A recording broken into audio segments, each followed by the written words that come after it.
In a rare act of defiance, people across the country who bought property from indebted developers are refusing to repay loans on their unfinished apartments. For decades, buying property was considered a safe investment in China. Now, instead of building a foundation of wealth for the country's middle class, real estate has become a source of discontent and anger. In more than 100 cities across China, hundreds of thousands of Chinese homeowners are banding together and refusing to repay loans on unfinished properties, one of the most widespread acts of public defiance in a country where even minor protests are quelled. The boycotts are part of the fallout from a worsening Chinese economy, slowed by COVID lockdowns, travel restrictions, and wavering confidence in the government. The country's economy is on a path for its slowest growth in decades. Its factories are selling less to the world, and its consumers are spending less at home. The government said youth unemployment had reached a record high.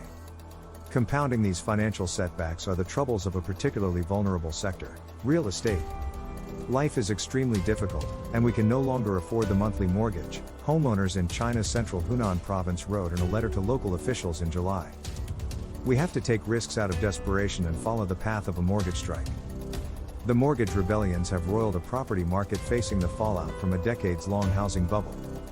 It has also created unwanted complication for President Xi Jinping, who is expected to coast to a third term as party leader later this year on a message of social stability and continued prosperity in China.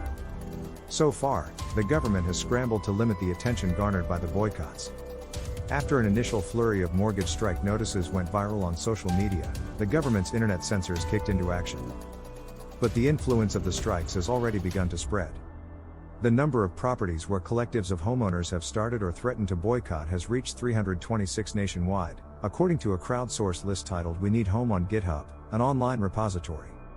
ANZ Research estimates that the boycotts could affect about $222 billion of home loans sitting on bank balance sheets, or roughly 4% of outstanding mortgages.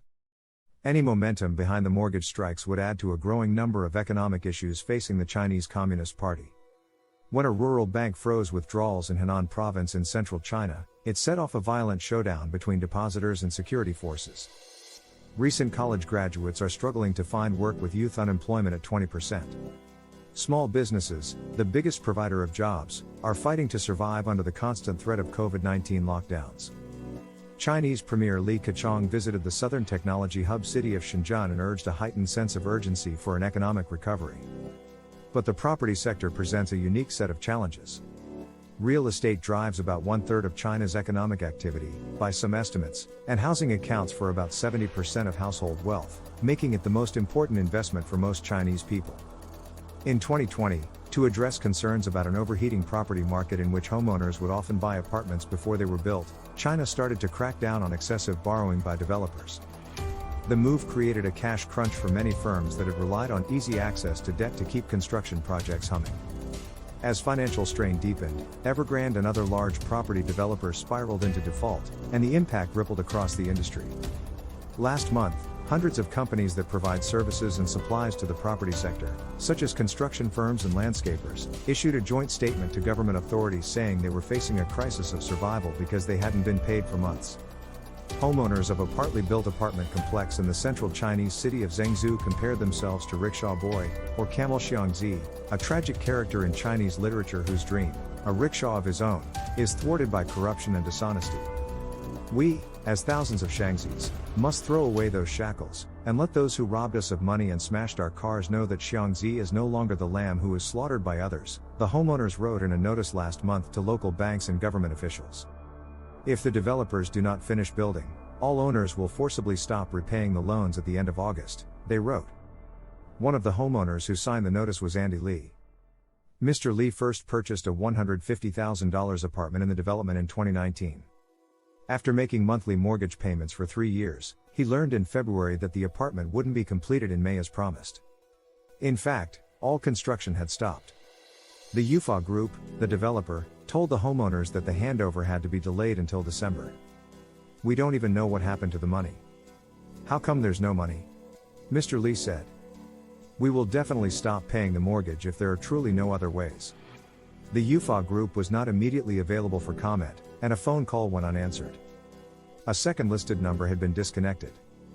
The local government in Zhengzhou has said it would create a bailout fund to provide capital for struggling developers.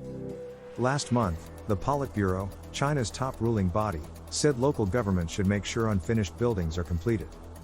But Michael Pettis, a professor of finance at Peking University, said the mortgage boycotts are part of a bigger issue, the bursting of a Chinese housing bubble that has been inflated over decades. Even if Chinese authorities provide developers with enough capital, the underlying homes are still overvalued, he said. There has been all this fictitious wealth that has been created by surging real estate prices that is just not justified, Mr. Pettis said. Those solutions are simply temporary solutions to try to make things less bad in the short term. Ultimately, I don't think they will succeed. For years, property developers never had to worry much about funding. Access to credit was easy, and about 90% of new homes were pre-sold. Buyers would hand over deposits and make mortgage payments before construction was complete. That system provided developers with the money they needed to keep building and, until recently, homeowners didn't complain, since the expectation was that property values in China would continue to rise, as they had for decades. Times have changed. In the first half of 2022, sales for China's 100 biggest property developers fell 50%, according to data from China Real Estate Information Corporation. Mr. Li, 29, who works in hotel management, remembers when the market looked much more promising. When he first bought his apartment, he provided a 30% down payment with money scraped together from his parents' retirement funds. Even though he lives in Beijing, he thought the property in Zhengzhou, surrounded by parks and schools, would be a good first step in his plan to return to his hometown and start a family with his wife. Those plans are now on hold as construction at the Zhengzhou development remains halted. Mr. Li and the other homeowners intend to carry out the boycott if the situation does not improve, he said. In their letter, the homeowners acknowledge the risks.